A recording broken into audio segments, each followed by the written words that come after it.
Good evening, everyone, and thank you for joining the public information webinar for the Mallaig Lochboisdale new ferry project and for the Gassy infrastructure project. I am Jim Anderson. I'm the Director of Vessels at CMAL, and I'm joined here tonight behind the scenes in this virtual world that we live in at the moment with other members of the CMAL, CalMac and Transport Scotland teams who will also be presenting this evening.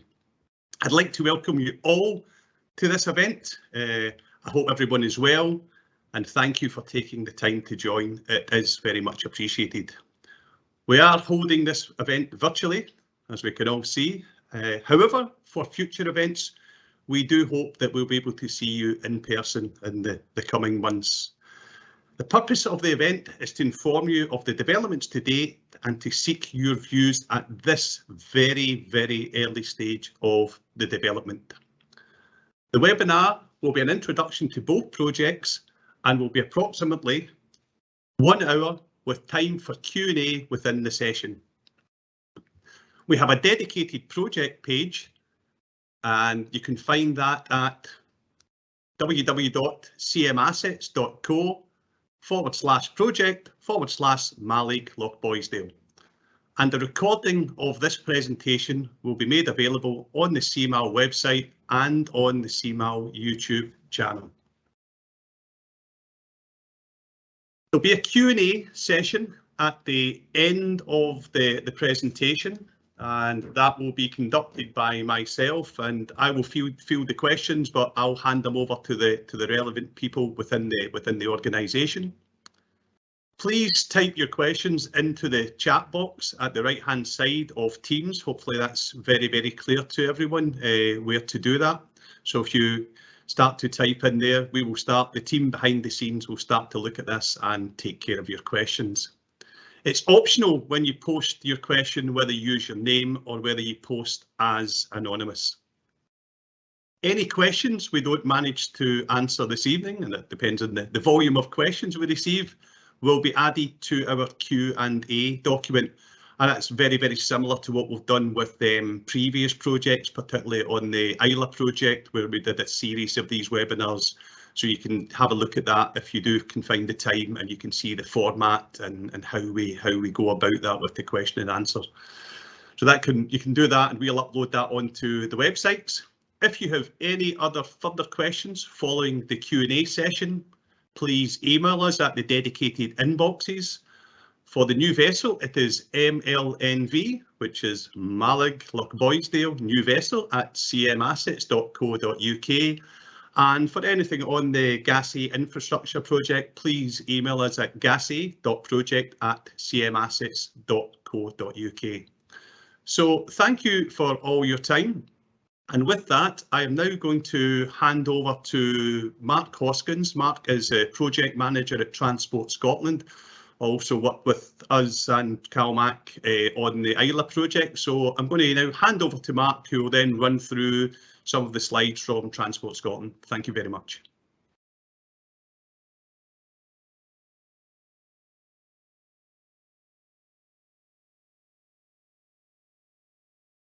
Hi Jim, thanks very much, and thank you everybody for taking the time to join us. As Jim said, I'm Mark Hoskins for Transport Scotland, so it's nice to be back again in the virtual world doing this again. So just to sort of cover a few aspects of what we're looking at this project from Transport Scotland side of things. The first slide you should see in front of you is basically our infrastructure investment plan. Now this was launched in February last year, and really this is the sort of the groundstone for basically all of our projects. I've highlighted in red the key drivers of what the actual plan is all about, and as you can see, improved resilience, reliability, capacity, accessibility, increased standardisation, reduced emissions, and really fundamentally to meet the needs of the island communities. That's really our foundation plan, which is spread across all of our projects that we actually do. I think it's probably fair to say it's a 5-year plan. We're underway. It's got a 580 million allocation to it. And as we're underway in the 5 years, we know obviously when we go beyond the 5 years, we're going to have to seek further funding, and I believe the wheels are in motion for that. But just to give that sort of reassurance that that's the money that's sort of been allocated to this current project world that we're living in at this point. Next slide, please, Liz. So the future service requirements, we've just really bullet pointed a few points here just to sort of give a flavour of what we're actually looking at for the service requirements. Again, the number and the type of vessel required on the route in the future will be determined by the needs assessment work. You've probably heard it being spoken about, or you might have seen it in the media. It's about the Iowans connectivity plan. That's the next big thing that's sort of coming from Transport Scotland. That's really underway. It's due to be published next year, January 2023. What you'll find in that, it's a bigger strategic approach we're looking at. We're going to have where the plan looks at a 5-year, a 10-year, a 15-year and a 20-year aspect. Obviously, the further into the future we go, it'll have some detail, but you can appreciate more of the detail is loaded at the front end. So the 5-year plan will be more detailed, likewise with the 10-year, and it sort of just gives it that strategic curve to us to look at various aspects. The key aspect to that, what I would say is in January 2023, when it's published, it'll go for consultation. So we would encourage everyone to please have a look for it. We'll try and advertise it when it's coming, and then that way send out reminders just so you know it's there. And obviously the key aspect to that is consulting with the communities and stakeholders, because obviously everybody's buy-in is absolutely essential. That helps us shape the strategic aspects of how we're going to go forward as a business. Next slide, please, Liz.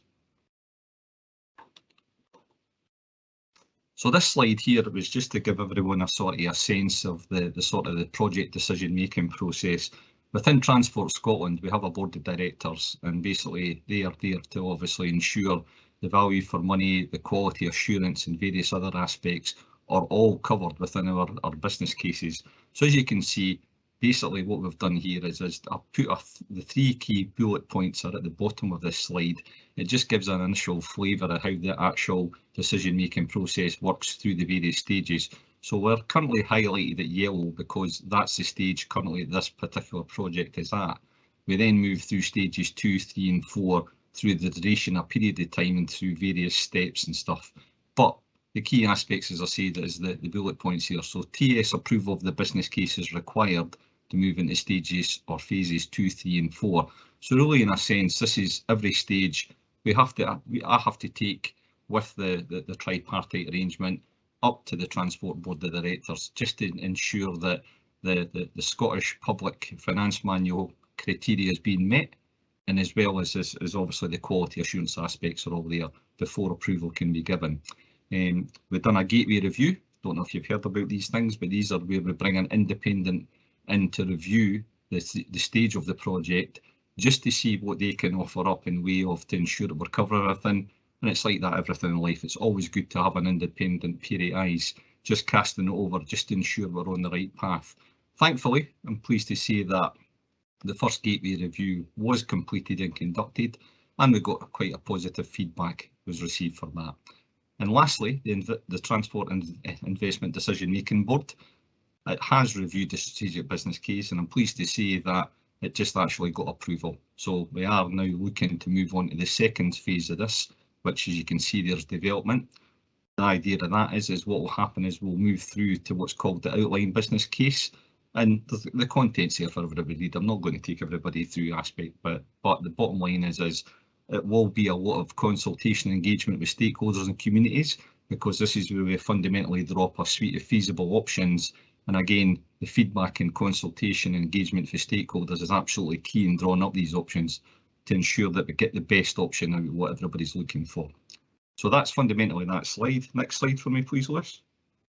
So the strategic business case, this was just to merely give us sort of a flavour of some of the stuff that's actually there. Please forgive us for acronyms, we're terrible for that.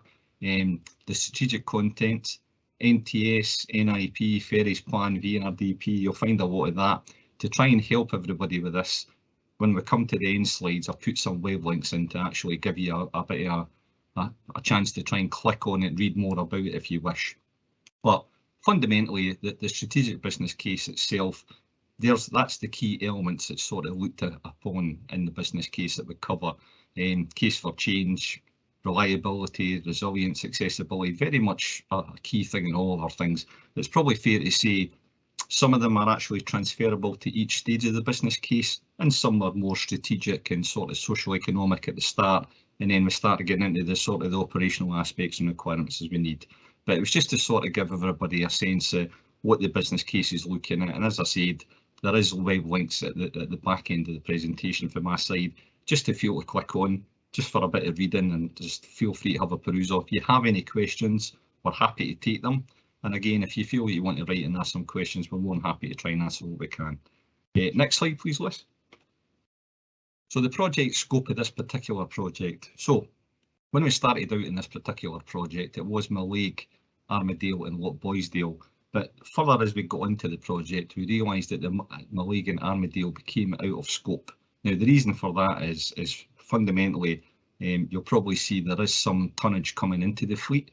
So what we found is the MV Kurisk is coming, it's returning back to its home route back at Armadale, and that will work alongside the MV Lochfine. And the reason for that is obviously the Loch Freezer, which is currently being worked up at this point in time, that will be deployed back onto the Mull route to work alongside the Isle of Mull. So fundamentally, we're having additional tonnage, which is well welcomed into the fleet. As the Mallaig Armadale is now sort of out of scope, it's certainly not forgotten by any matter of means, but it will be captured under the small vessel replacement programme. And again, if you have any questions on that, we're happy to try and take them, but it's just really the focus on this particular project at the point in time is Mallaig Lochboisdale. It's the Lottie replacement we're looking at. And the Armadale Mallaig one that we've just spoken about, as I say, that's now within the small vessel replacement programme. Again, more details on the CMAL website if you're feeling that you need to know more about that. And again, we're happy to take any questions on that. Next one, please, Liz. So Mallaig Lochboisdale, additional sailings. This is a sort of continuation for the last slide. So I'm led to believe, and forgive me, my CalMac colleagues are here to help me if I get stuck with this one. But I believe the additional sailings, we had previously 7 sailings, we've now taken it up to 10, and that's across the summer timetable, which commences, I think it's next week, the 24th, I could be correct, I believe it's next week. And what you'll find is the additional sailings has resulted in obviously additional car units being able to be boarded on a week, so that gives you a total of 294. I think fundamentally it was a case, obviously, because we've had certain vessels coming in and other vessels being cascaded, I think the Lottie is now available to do extra sailings. Therefore, that's why we've obviously looked at it. And I think one of the primary aspects of this as well is I think the community had fed back in the cross-modal aspect. So in layman's terms, when you got off the ferry, a lot of people were missing the connecting train. My understanding is the vessel arrived 10 minutes after the train had left.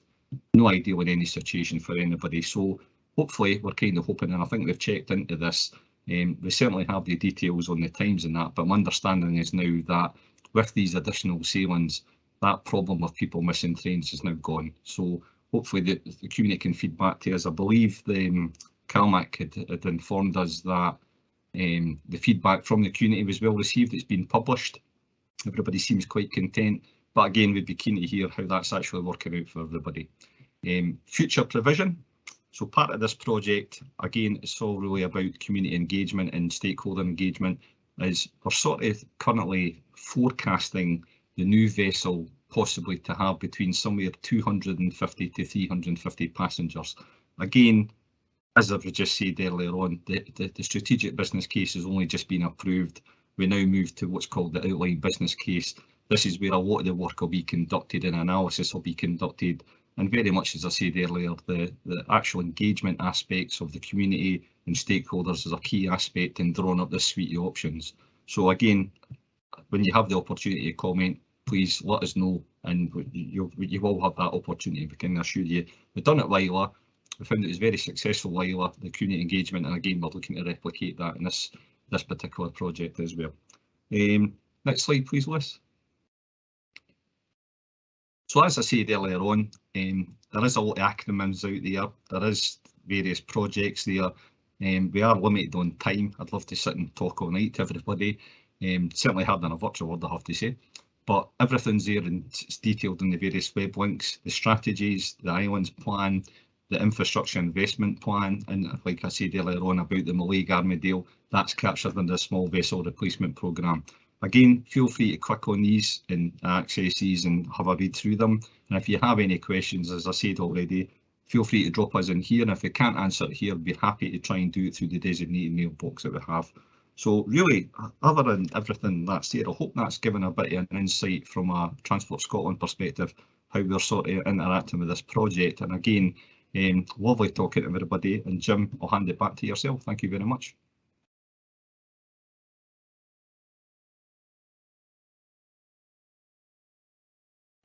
Thanks, Matt. Thanks for that. So with that, I think I'm now handing over to Declan MacDonald. So over to you, Declan. Thank you.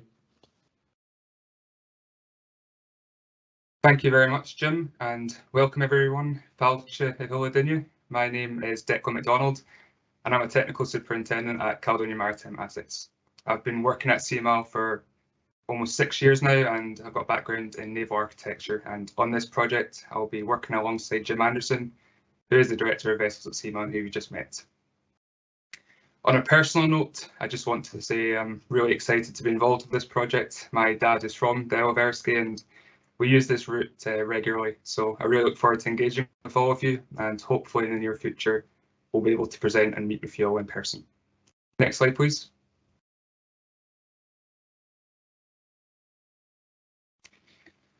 So the project working group, I just want to start by giving everyone a quick introduction and a bit of background to the tripartite working group, for those of you that are not familiar. So this working group will ensure the new vessel and their service operational requirements meet the needs of the routes and island communities, including with respect to infrastructure, fit and operational efficiencies. It'll provide a central forum for discussion and communications, and provide and deliver a clear communications and engagement plan. So if we look at the organogram on the right here, it'll help to give an understanding of the structure. Starting with the project working group in the middle, CMAL are the asset owning company, and we now have 37 vessels in our fleet with the purchase of the Utne from Norway, so now named Lochboisdale, which is bound for the Isle of Mull. 31 of these vessels currently operate on the west coast of Scotland with Calmac, and 5 of these vessels are operating on the Northern Isles routes to Orkney and Shetland with Northlink. We also own 16 ports and harbours, and in the case of this particular project, we own the vessel on the route, which is the MV Lord of the Isles, as well as the port of Lochboisdale. Mallaig is a trust port and are represented here tonight by Mallaig Harbour Authority. So CMAL, we are responsible for the day-to-day management for the delivery of each project, ensuring the design and procurement meets applicable legislation, ensuring project plans, proposals and specifications are feasible and realistic, and ensuring that the project deliverables are reliable and can be maintained efficiently. And finally, of course, stakeholder management and communications. Calmac Ferries are the operator of our vessels and ports on the west coast of Scotland and provide operational advice and support to ensure the project output is fully effective and that the vessel and infrastructure is delivered to meet defined operational requirements, constraints and opportunities. And Transport Scotland, they are there to ensure that the technical, operational and financial aspects of the project meet the requirements of Calmac and CMAL, ensure there is a valid business case for the project, and securing the Transport Scotland Investment Decision Making Board and ministerial approval and funding. So just beneath you can see who will be represented at from each organisation at the project working group, and above as well you'll see the NSPSG, the Network Strategy Programme Steering Group. And they're there to oversee how the project progresses and are updated regularly on the project status. Next slide, please, Lewis.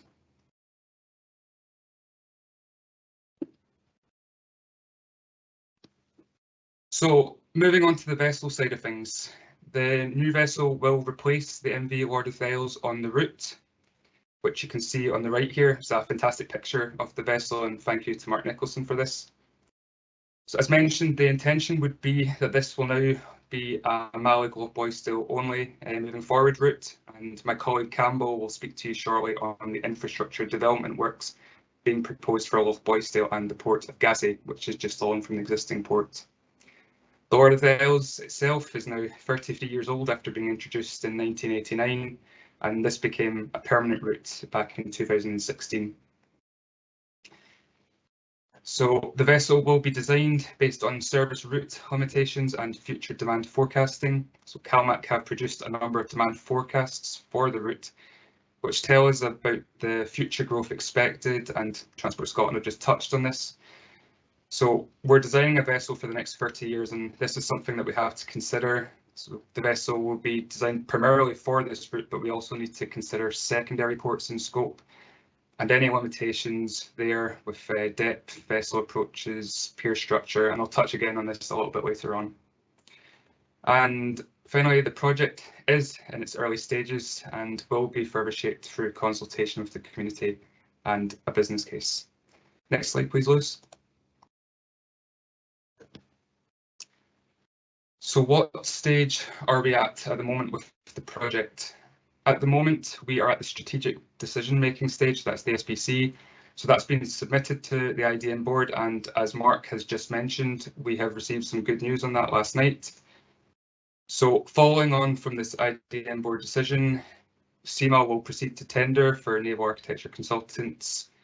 We'll wait to March 2022, so later on this month, and this will usually take around 2 months to tender for consultants, and this will go through Procurement Scotland. So that leaves a contract award likely to be early June 2022. Information gathering and shore power feasibility studies are ongoing. We are assessing the current and forecast demands for the route, including the timetable, to ensure future growth can be accounted for in the design. We are engaged with local power networks to assess shore power for both overnight hotel load and also charging facilities. So this will allow the vessel to operate the hotel load of the vessel at night on shore power, which reduces emissions and noise levels from having to run the generators on board the vessel. But it will also potentially allow us to charge batteries on board, so it'll give us a few more options when it comes down to the detailed design to help us reduce emissions. We're hoping to have these studies completed before the award of the concept design consultants. They are ongoing, so hopefully that's all okay. We've also been engaged with Wallace Stone to undertake some studies and drawings at the port of Mallaig, so that's assessing the displacement restrictions at the pier and providing us with up-to-date drawings of the port and approach. We'll also need to look at secondary ports and any potential restrictions and if dredging is required, for example. Next slide, please, Lewis. So on the screen now are some of the considerations which we will be looking at when designing the new vessel. Safety, of course, the vessel will be built in accordance with all directives and regulations. We will look to improve reliability of the service, which I'll touch on in a moment. We will consider the cargo deadweight requirements for the vessel, that is the cargo carrying capacity, whether that's vehicles or freight. We will look to improve the manoeuvrability the vessel has in order to attain a higher reliability and operation in inclement weather. So that might be by looking at the power of the thrusters or the type of propulsors and rudder the vessel has. The station keeping side of it, that refers to the ability to hold against a determined wind speed, so again helping to improve the reliability of the service. Sea keeping, passenger crew comfort, again that's looked at through stability aspects. We'll look to increase the redundancy of the vessel by looking at options to ensure, for example, in some cases of machinery failures, the vessel can continue to operate.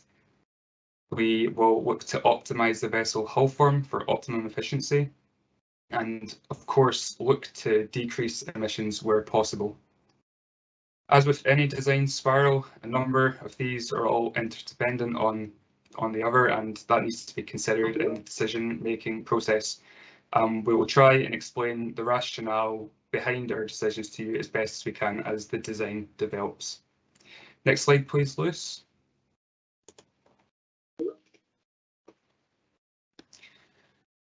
So how will all of these considerations tie in with the design?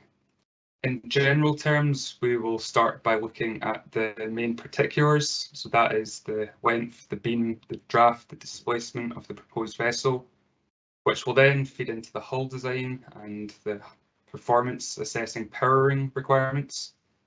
We will assess fuel types, including future alternate fuels such as LNG, hydrogen, methanol, for example. We then take this forward to look at a propulsion arrangement, looking at engines and generators on board, the propulsors.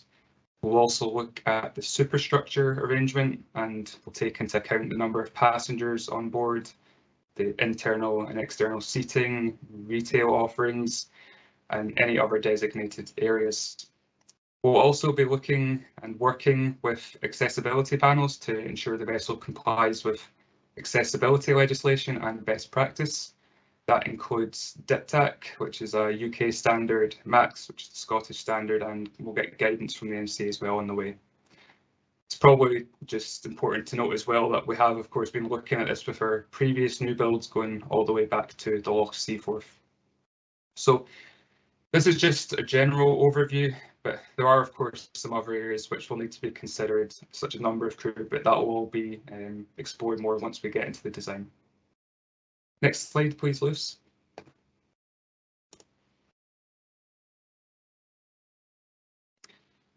So the Lord of the Isles. The new vessel will be based on the Lord of the Isles with a view to improve resilience and reduce emissions. We will be looking at a vessel with broadly similar dimensions to the Lord of the Isles, but it's important to note that this is just in terms of the principal dimensions. We will, of course, be looking at all options in the early stages. That's in terms of hull form, whether that's a monohull or catamaran, alternate fuels, and the best options will all be taken forward to the detailed design. So the main particulars of the Lord of the Isles, she's just under 85 metres, her beam is 15.8 metres, she's got a design draft of 3.17 metres, a service speed of 15.5 knots, and a displacement just under 2,400 tonnes. In terms of capacities, at the moment, she has capacity for 506 passengers. She has a car capacity of 49. Now, when we're looking at all new builds, we look at the latest sizing and separation for passenger car unit sizes and lane separation. That's based on new car standards like the larger cars that we see nowadays. So that just allows appropriate accessibility to be considered. So using that standard, we would expect approximately 41 on the Lotte as is. In terms of heavy goods vehicles and their capacity, the Lotte has deck space for 7 at the moment, but that is restricted based on the cargo deadweight that the Lotte has. So the cargo deadweight at the moment is 180 tonnes. That's the carrying capacity in terms of vehicles. So in real terms, that would mean 4 44-tonne articulated lorries would only be able to accommodate it. Where possible, we will look to maximise capacities and dimensions if and where appropriate based on forecasting as well. Next slide, please, Luce.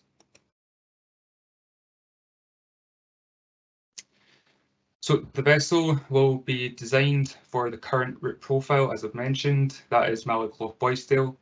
I've added an image here of Mallaig Harbour, which was kindly provided to us by Mallaig Harbour Authority. And this gives an idea of the infrastructure at the port at the moment. So you can see the Lotte berthed bow in at the moment just alongside the pier, and there's a small tourist vessel just behind the stern. So that's in the turning basin for the Lotte. She has to carry this manoeuvre to get into the link span. So the vessel needs to be able to do this, and that's going to potentially affect what we can do with the vessel, the new vessel. You can also see the shoreline at the bottom of the image, which runs out to the channel, relatively shallow and is predominantly rock. So we'll need to consider secondary ports as well when we're looking at the vessel. So in terms of Mallaig, the length, at the moment, this may be a limiting factor just because of the issues I've just mentioned, but we are looking into what can be done to really optimise the hull form as much as we can.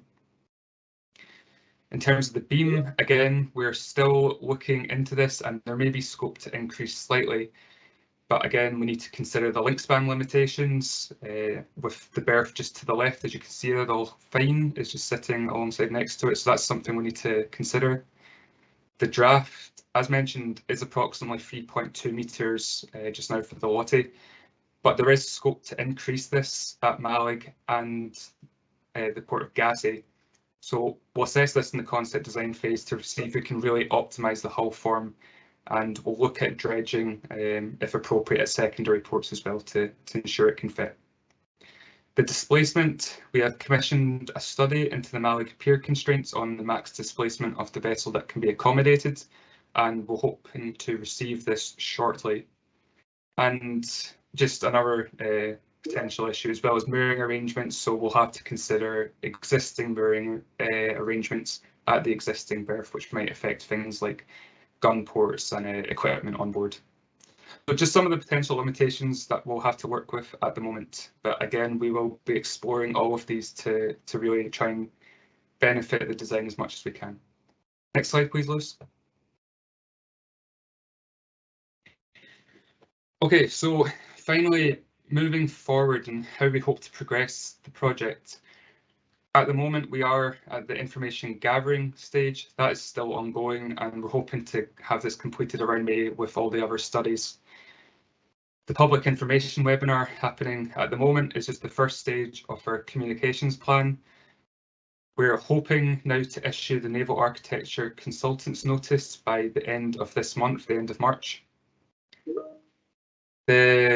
Hoping to conclude that process and award the contract after a 10-day standstill period at the start of June. So we'll look to host a number of consultations during the concept design phase in order to inform the public and the stakeholders of the proposed plans of the vessel and to ensure we get the appropriate feedback to inform the design. At this point, we will also be engaging with organisations such as the MCA, who are the Flag State Authority, classification societies, model testing facilities, and equipment manufacturers. So we've listed a couple of years here for the public webinars. We're not sure when these will be exactly. We'll be looking at this as the design develops, but we'll be having these as and when necessary. We're not tied to anything at the moment. We're hoping to get the public involved as we can. And finally, once all options have been considered and explored in conjunction with our stakeholders, we will look to issue the tender for the vessel build, again through Procurement Scotland, and this process can take anywhere between 6 and 9 months to conclude. So in summary, we're still at an early stage with this vessel's project. However, by the next public consultation, we will hope to bring you a lot more detail on the vessel design and present a number of options, and we really hope you can join us and provide feedback on the design. And with that, thank you very much for listening. I'll now pass over to Campbell, who will tell you a bit more on the infrastructure works at Lochboisdale. Thank you. Good evening. I am Campbell McIver. I am a senior civil engineer at CMAL, and I will be the project manager for the infrastructure works at the Lochboisdale end of this ferry route. Next slide, please. So, Lochboisdale infrastructure. CMAL are the client and the project owners of the development of a new ferry terminal for Lochboisdale. The project is being run by CMAL and the project is supported by a working group with representatives from Transport Scotland and from Calmac Ferries Limited. The Lochboisdale Harbour Stag appraisal report, which was done in 2017, concluded that the existing ferry terminal at Lochboisdale had reached the end of its serviceable life and was beyond economic repair, and therefore a new ferry terminal was required to be built at Lochboisdale. Next slide, please. So the Stag appraisal report did not conclude a preferred option for the new infrastructure, a layout, etc., but the report noted, and I'll quote this, the provision of a new deep water berth to the south of Gassy Island would offer a future-proofed berth and would likely improve service reliability and address the navigational and marine safety risks associated with the existing berth. And this, therefore, is the favoured location for the construction of a new terminal. So just to expand on that a little bit, you see from the slide the aerial photography. You can see there at the top of that slide where the existing terminal in Lochboisdale village is, and the blue dotted line indicates the route around across the causeway at the Lochboisdale Marina and onto Gassy Island. And the proposed location of the new terminal is in the red triangle as indicated on that plan. The very principal navigational advantages of being on the south side of Gassy Island here is first of all that there is a much larger body of water on that side in comparison to the relatively narrow channel that comes into the existing ferry terminal on the north side, and also operating from the south side of the island also takes away the navigational risk of vessels exiting the marina running into the channel that is also being used by the ferry currently. So there are several navigational advantages of operating from the south side of the island. The other obvious excellent advantage we have here is that this is a green field site, as it were.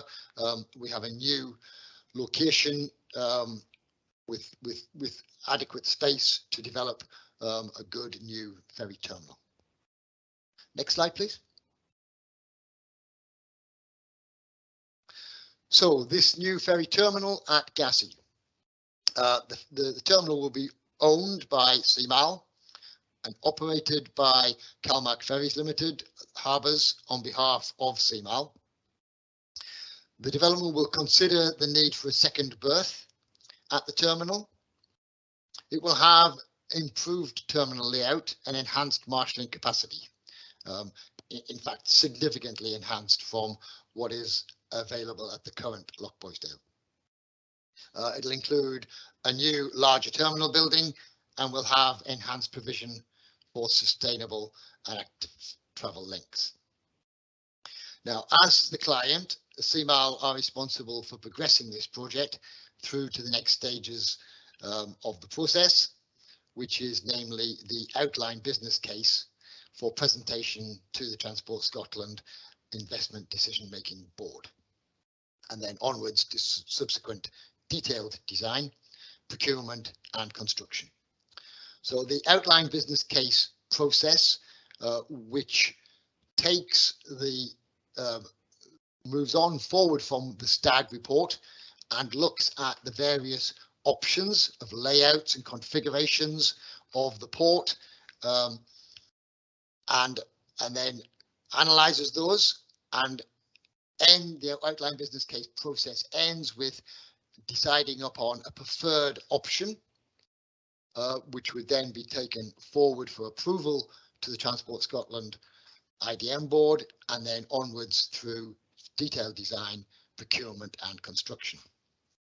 The outline business case process has started. CMAL have appointed consulting engineers Jacobs to undertake that outline business case study, and we are currently expecting that the outline business case final report will be presented to the Transport Scotland IDM board at the end of 2022 or the beginning of 2023. So there will be more upcoming stakeholder and public consultation events, and we will be into those in June of this year and beyond. We will be setting up a dedicated project web page on the CMAL website, and the address is there. And anyone who is interested in further communication related specifically to the infrastructure project, please email the project email address, which is gassy.project@cmassets.co.uk for further information. And that is my presentation on the infrastructure at Gassy. I'm now going to hand over to Jacqueline from the Mallaig Harbour Authority.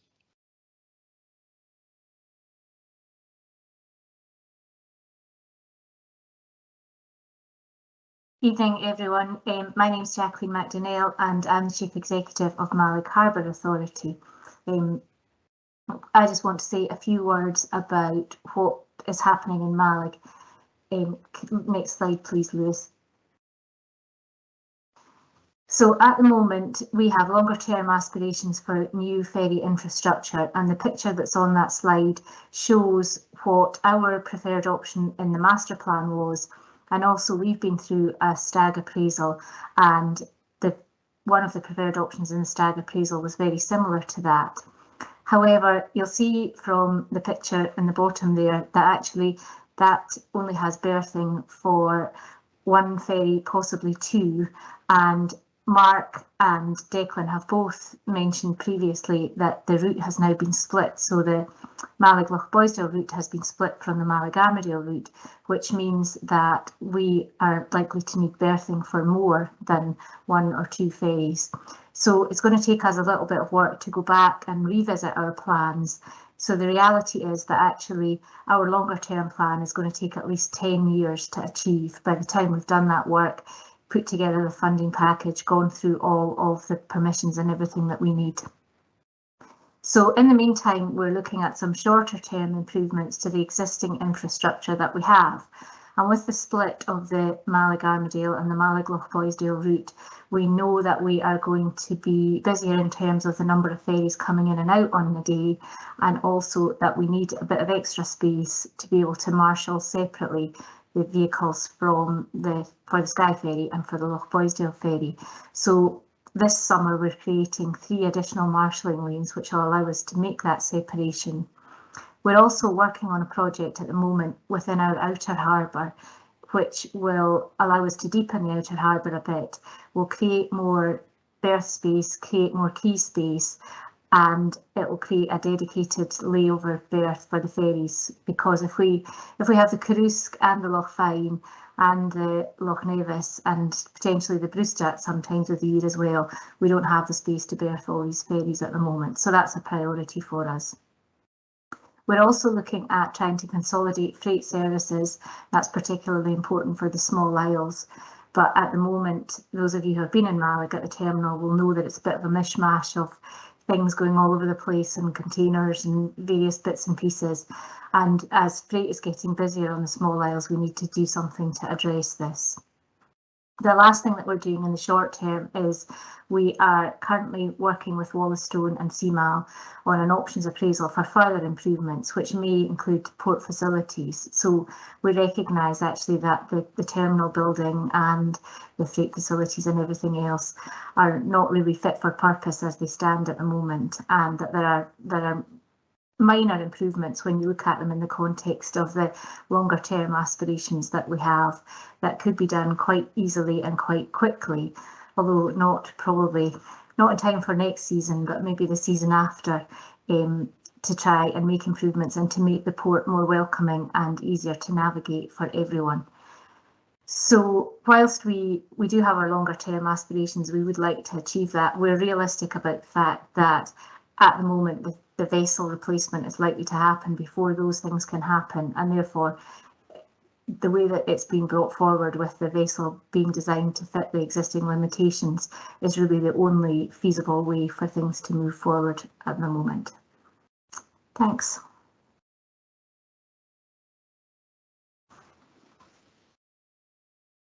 Thank you, everyone.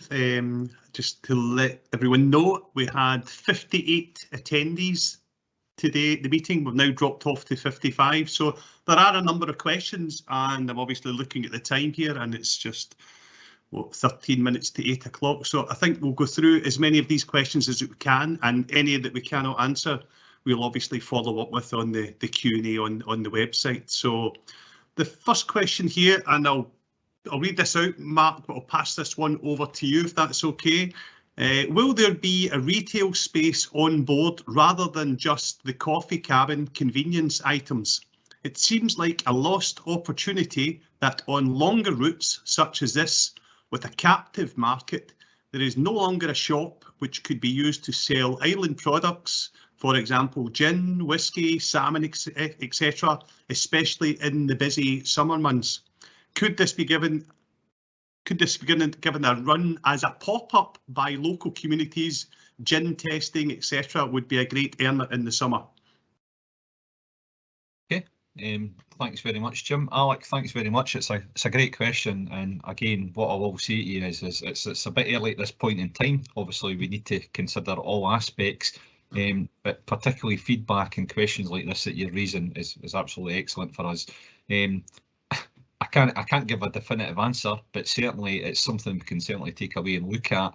I can maybe defer back to the Iowa one. It was the same principle and the concept. We've done the same thing. We had the analysis conducted by CalMac. They provide me with a lot of evidence. We look at it in its entirety. We gain a lot of feedback from communities and stakeholders.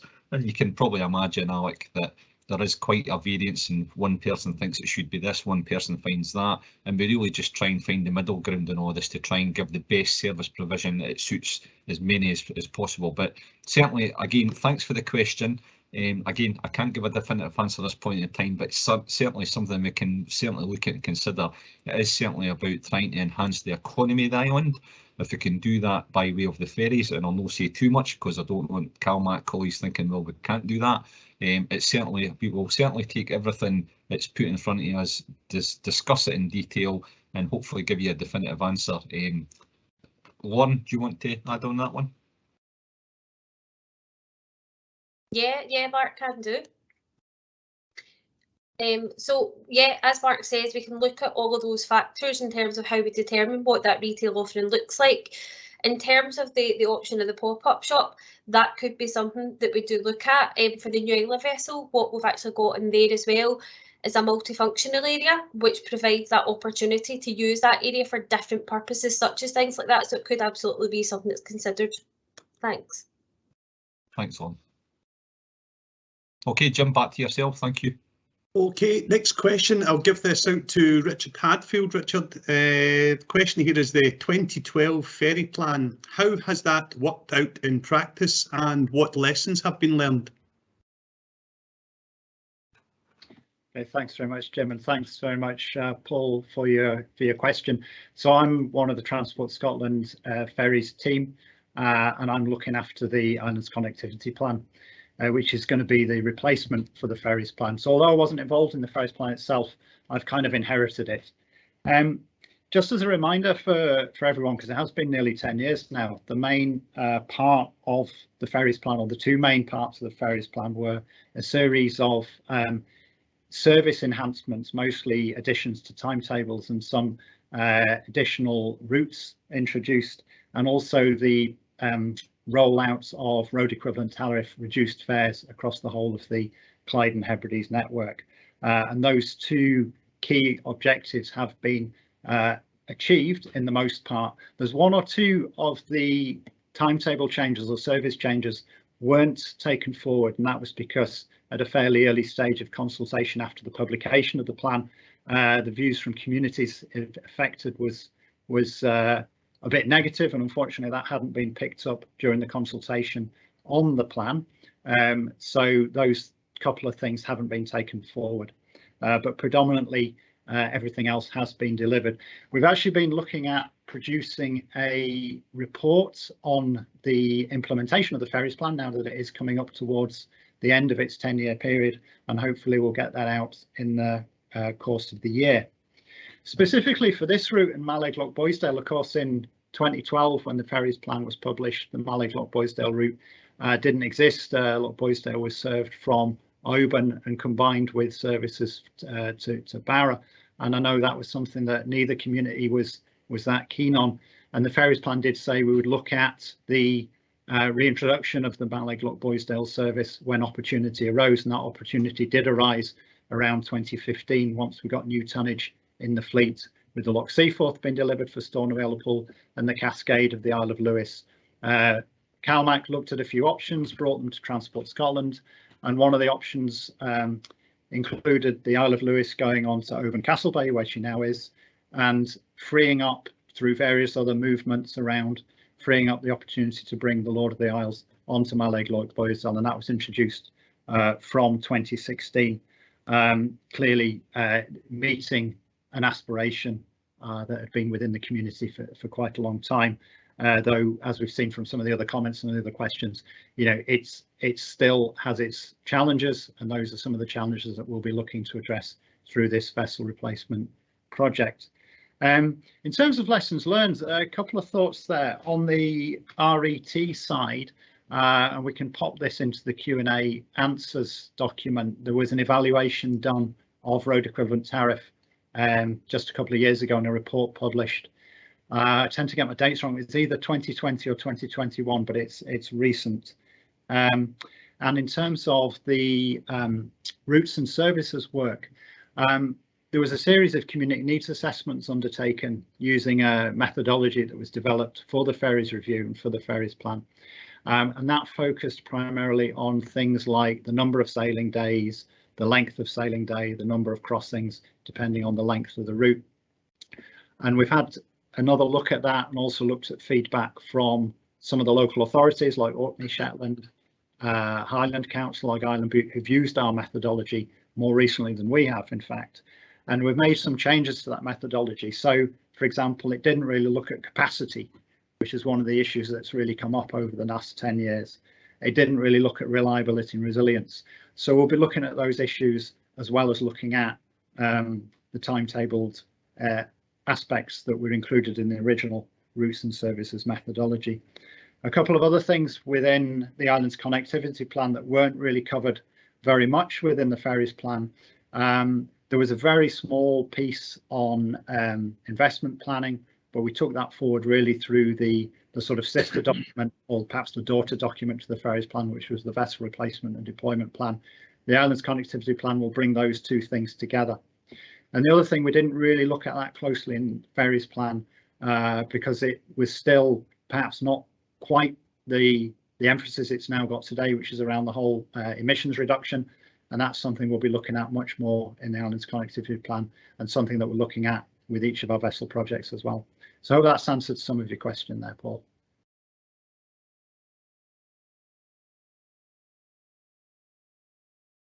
Thanks, Richard. Okay, we'll try and get through as many of these as we possibly can this evening. Next question here, I can take a few of these. Will the new boat be similar to the new Uig Triangle and Isla ferries, so they can all cover each other's routes during the overhaul, etc.? Yeah, the idea for these new boats that they'll actually be able to service a number of ports and routes on the network. So that's absolutely part of the thinking. Next question here from Rob Ware. What is the current PCU figure for the Lottie in summer 2022? It was 49. Is that something you could come in on, Lauren? Yeah, Jim can do. So yeah, Rob, it's still the same figure, 49 PCUs for the Lord of the Isles. Thanks. Thanks, Lauren. Thank you.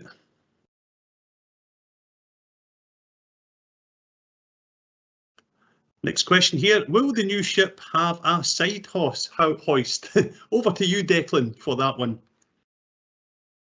Thank you. The Lottie does at the moment have two side hoists at the stern end of the vessel, and that was used in the past for taking vehicles and cargo off at some of the ports, but that's no longer needed anymore, so that's not something we'll consider with the new vessel design. Thank you.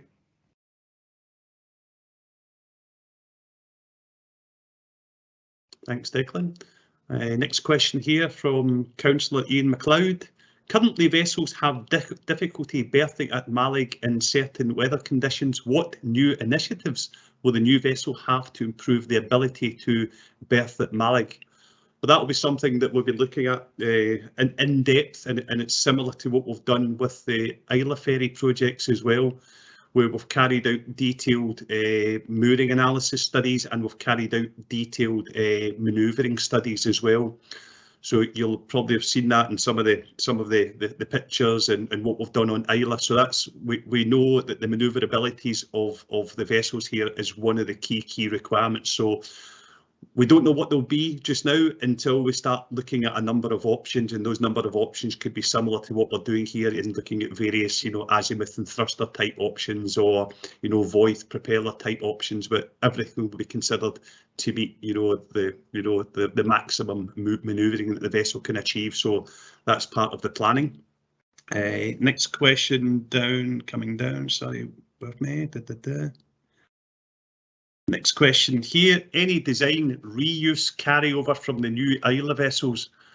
Don't know in particular till we start, but there'll be a lot of good lessons learned and a lot of good information that we've got from the Islay that we could look to take over. But until we get moving, we don't really know what that's going to look like. But certainly there's been a lot of good studies and a lot of good outputs from what we've done on Islay that we'll look to use and carry over. And again, when we get to the next webinars, we'll be coming back with the ideas and the options and what's being considered. Is LNG still being considered? Well, as Declan touched on during the presentation, we will look at all the options and we'll assess the feasibility of all the options. So yes, we'll consider everything that's out there. Further question here is, building in sustainability would surely need a greater number of cars rather than less. Can passenger numbers be reduced and cars increased?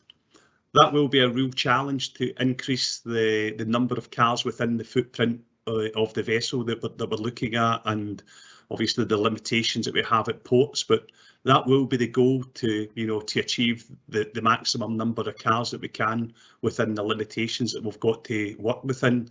The analysis has been done looking at the passenger numbers, and that was either Mark's slide or Declan's slide, and it's suggesting that the numbers are somewhere within 250 and 350, but there's a lot more to look at there as we go forward in the next few months. Jim, could I just add quickly to that? Sure. Oh, right. Okay. I thought you could. Oh, I'm live. No, just wanted to add, of course, there's more than one way of increasing capacity.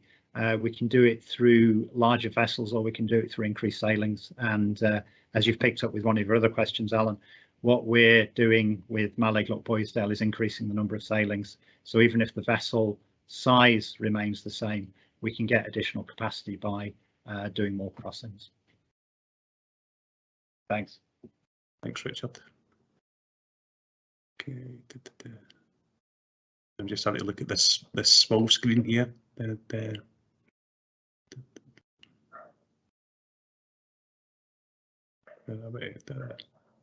you with me? Okay, I think this might be one for yourself, Jacqueline, if I can hand this over. Does the port have any expansion project ongoing? Yes, is a short answer.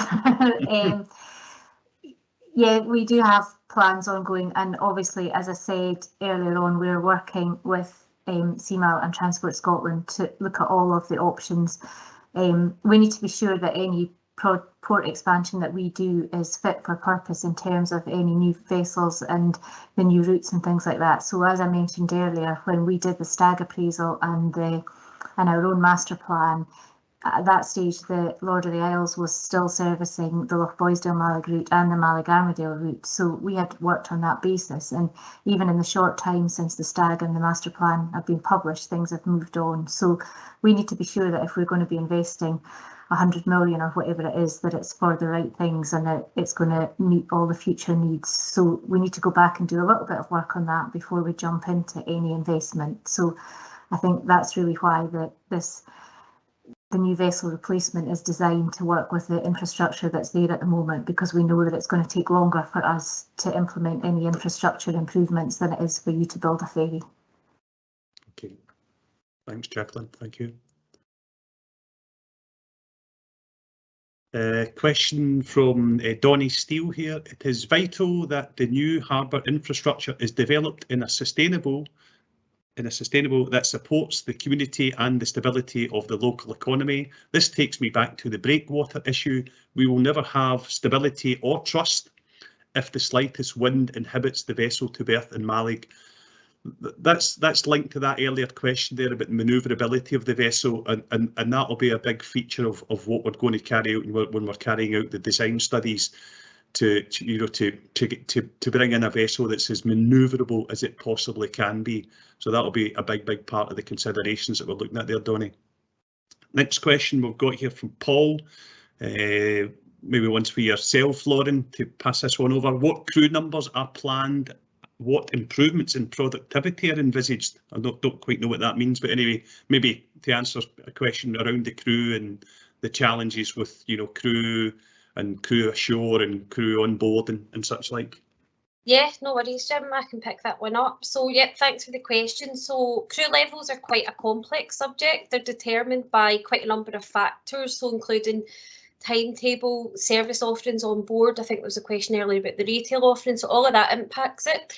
There's safe manning, it's how we safely evacuate the vessel in an emergency. There's a number of factors that input into that, the hours of rest, etc.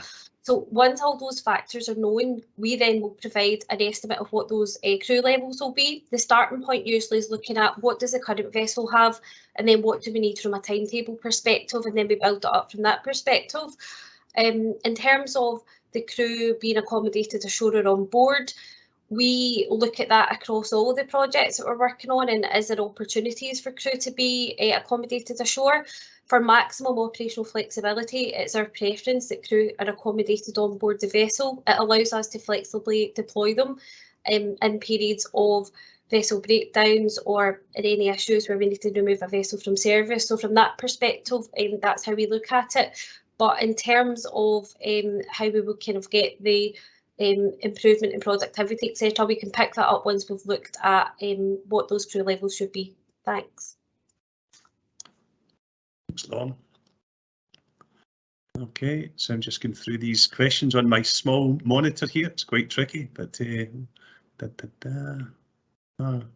I'll take this one, which reads, while we have the senior CMAL team here, please will you apologise to us for failing to provide adequate vessels for CalMac to operate the Lochboisdale service throughout March this year, plus most of May, June and December last year. Thanks.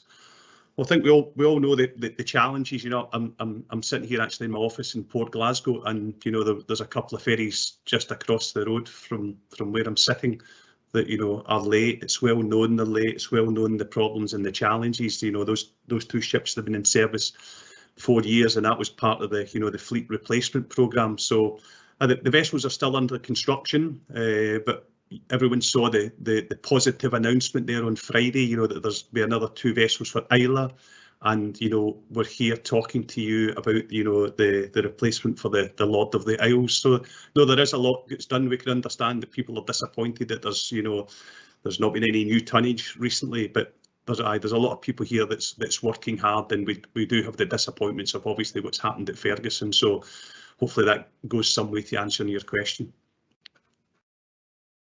And I'll just scroll through the rest.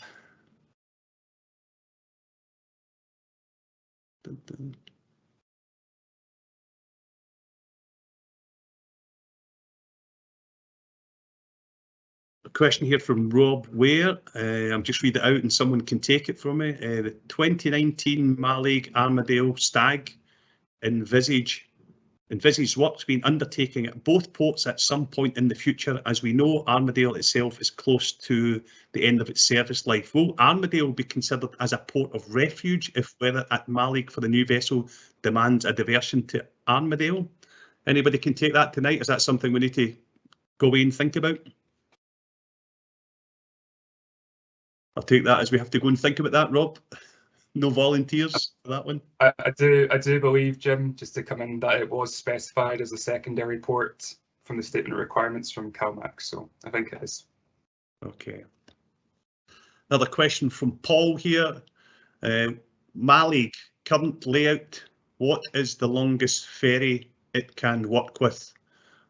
We think Lottie is the longest ferry. We don't think the so far that the studies is telling us that it will be unlikely that it can be any longer than what we're looking at for the Lottie, Paul.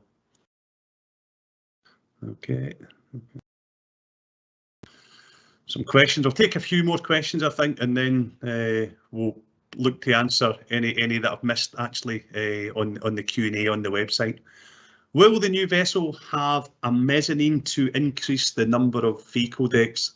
That's something that we will look at to see if it's feasible. And again, everything it's all space and weight and displacement and all the rest of it. So these are the types of things that we're going to look at for this new vessel to see if it is practical. So it will be part of the studies that we're carrying out. So we will look at it and we'll come and we'll give you the outcome of those studies and how that's looking.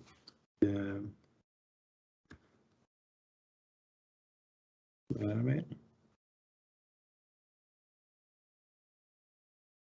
Wonder if you can take this one, Campbell. What are the plans for the old Lochboisdale pier infrastructure? Yes, no problem. Well, at the moment, all I can say there is that the old Lochboisdale pier is part of the outline business case study scope that we have given to our consultants to give some consideration as to the possible future for that piece of infrastructure. One simple option is simply to demolish it and decommission it, but that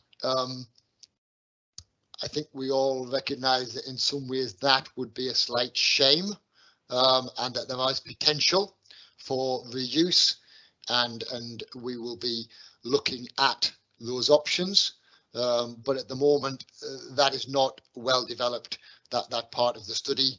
But we will be looking at that and looking at all the options, and that will also can form part of a future public consultation as well. Thanks, Campbell. If I can keep you on there, will there be space for a second ship to berth at the same time at the new Gassy location? Well, as those that will be familiar with the STAG report, the STAG did suggest a number of potential layouts, and they all indicated a second berth at Gassy, either as nested berths or as a finger pier, and that is certainly being considered. As I said in my earlier presentation, we are considering the requirement or the need and benefit of a second berth, and that I think I would say that of a number of options that we are looking at, the majority of them would provide a second berth, and that is certainly being, I think, favourably looked at. Thanks, Campbell.